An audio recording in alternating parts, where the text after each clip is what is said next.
Governor change করছে, ওকে OSD করো, ওকে বদলি করো, ওকে রিজাইন করো। 2 মাস যেই পারেনি সারা দেশে দখল, বদলি, পোস্টিং এগুলো শুরু হয়ে গেছে।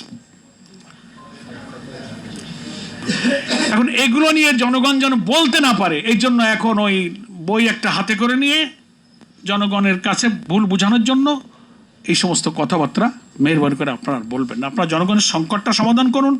আইন শৃঙ্খলা পরিস্থিতি চরম অবনতি হয়ে যাচ্ছে।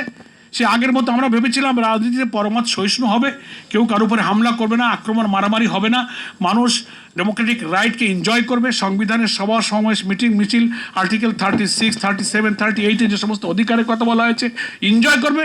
সেই বাংলাদেশ বোধহয় নতুন ফিরে পাবো।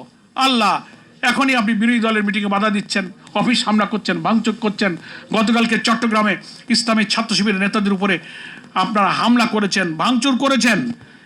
শিবিরের এক নেতার পায়ের রক কাটা বলেন, শিবির কাটে, পত্রিকার ছবি আসছে, তার পায়ের রক আপনারা কেটে দিয়েছেন।